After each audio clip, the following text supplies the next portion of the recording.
کوئی کاروباری ادارہ سود سے پاک نہیں ہے، اور ہماری فضا سود سے پاک نہیں ہے۔ فضا میں جیسا کہ حضور کی حدیث ہے، غبار یا دخان، دھواں یا غبار، سود کا یہ لازماً ہوگا، اور ہر شخص سانس لے گا تو اس کے اندر سود جائے گا۔ البتہ یہاں یہ ہے کہ کچھ ادارے جو ہے 100% سود پر ہے قائم،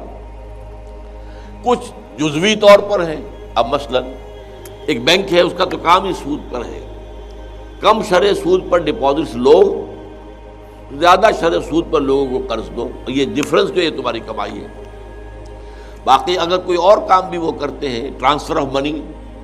آپ نے یہاں سے وہاں رقم پہنچانی ہے، بینک کر دے گا، اس کے اوپر آپ سے کوئی کمیشن لے لے گا، یہ جائز ہے، اس میں کوئی حرام بات نہیں ہے۔ وہ ایک خدمت انہوں نے کی ہے، یا انہوں نے لاکر بنا دیا ہے، وہ لاکر جو ہے اس کے اندر آپ نے زیورات جا کر رکھ دیے، پیسے رکھ دیے، اب اس کا وہ کرایہ لیتے، جائز ہے، کوئی حرام نہیں ہے۔ لیکن یہ سود پر قرض دینا اور سود پر ڈپازٹ دینا یہ حرام ہے، اور اصل جو ہے بینکنگ کا نظام وہ اسی پر ہے۔ لہذا یہ جگہ تو ایسی ہے کہ اس پر تو انسان کو کسی طرح بھی اس میں شریک نہیں ہونا چاہیے، اور اس کے اندر ملازمت نہیں کرنی چاہیے۔ اب دوسرا معاملہ ہے، ایک ٹیکسٹائل مل ہے، وہ قائم کیا گیا ہے سودی قرضے پر۔ اب وہاں ایک شخص جو ہے ٹیکسٹائل مل میں کام کر رہا ہے، ایک مزدور کام کر رہا ہے،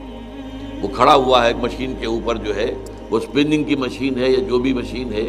اس کے اوپر کھڑا کام کر رہا ہے۔ اب یہ کیا یہ اسی درجے میں آ جائے گا یا کہ نہیں؟ یا وہاں پر بھی کوئی اکاؤنٹنٹ کام کر رہا ہے، وہ اکاؤنٹنٹ جو ہے ظاہر بات ہے سود کی انٹریز جو ہے اپنے بکس کے اندر اپنے رجسٹروں میں داخل کر رہا ہے، لکھ رہا ہے، تو کیا وہ بھی اسی؟ تو اب اس میں یہ ہو گیا، یہاں ہو گیا ثانوی درجے میں، کیونکہ وہ مالک جو ہیں اس کے ٹیکسٹائل مل کے، وہ تو براہ راست ملوث ہو گئے کہ انہوں نے سود پر قرضہ لیا اور مل بنایا، لیکن اس کے اندر جو سارے کام کر رہے ہیں ہزاروں مزدور، وہ ظاہر بات ہے ثانوی درجے میں ہیں، اس لیے ان کے بارے میں اتنی سخت بات نہیں ہوگی۔ اب اسی پر قیاس کیجیے ملٹی نیشنلز کا۔ ملٹی نیشنل بیسیکلی اس کے اندر حرام بات کوئی نہیں ہے۔ ملٹی نیشنل سے مراد کیا ہے کہ ایک کمپنی جو ہے وہ صرف کسی ایک ملک میں نہیں ہے، بلکہ وہ پوری دنیا میں اپنا کاروبار پھیلا لیتی ہے، ملٹی نیشنل۔ اچھا، اس میں پھر یہ کہ سرمایہ کار بھی ہو جاتے ہیں پوری دنیا کے لوگ۔ تو یہ اس وقت دنیا میں، چونکہ دنیا اب چھوٹی ہو گئی ہے، یہ جو ہے گلوبل ولیج بن گیا ہے، تو اس اعتبار سے جیسے کبھی جو ہے بڑے بڑے ملک بھی نہیں تھے، اب بڑے بڑے ملک بھی ہیں۔ اب یہ ہے کہ وہ ملکوں کا بھی معاملہ یہ ہو گیا ہے کہ وہ بھی گویا کہ اس گلوبل ولیج کے محلے بن کر رہ گئے، تو وہاں پر ان کمپنیوں کا بن جانا یہ تو حرام نہیں ہے فی نفسہ، لیکن ان کا سارا معاملہ بھی سود پر ہے، اور در حقیقت یہ ذریعہ بن رہے ہیں جو تھرڈ ورلڈ ہے، جسے آپ کہتے ہیں کہ انڈر ڈیولپڈ یا ڈیولپنگ کنٹریز،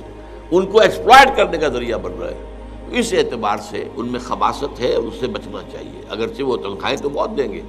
اور جو ہے اس میں اب ظاہر بات ہے کہ آپ کو معلوم ہے ایک زمانے میں کیا ہوتا تھا،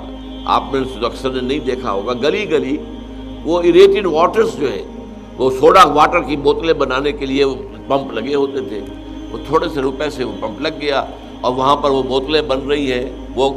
اس میں گولی ہوتی تھی، ڈاٹ جو تھی گولی والی بوتل،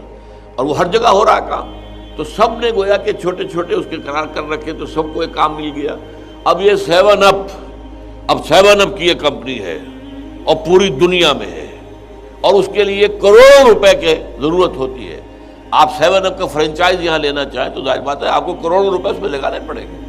بڑی بڑی جو ہے ٹرک چل رہے ہیں، ان کے اوپر ڈسٹریبیوشن ہو رہی ہے، نتیجہ کیا ہوا، وہ چھوٹے کاروباری جو ہیں ان کا معاملہ ختم ہو گیا۔ اب پہلے ڈھابوں کے اوپر بیٹھا ہوا آپ کو محلے میں کوئی بیچارہ روٹی کھلا رہا ہے، کچھ کما رہا ہے، اب یہ ہوٹل اور اس کے اندر جو خرچے بھی ہیں اور اس میں بیٹھنے کا اس کا نظام ہے، تو اب وہ ان کے چھوٹے جو کام کرتے تھے ان کا کام ختم ہو گیا ہے، یا تو انہی کے جو ہے ایک بن جاؤ، برانچ بن جاؤ، اس برانچ بننے کے لیے لاکھوں کروڑوں روپے چاہیے۔ تو اس طریقے سے کیپٹلزم جو ہے اس دنیا میں جو ایک بہت بڑی لعنت ہے، وہ گلوبلائز ہو رہا ہے اس وقت، گلوبلائزیشن اس کا نام ہے، اور یہ بہت بڑا شر ہے۔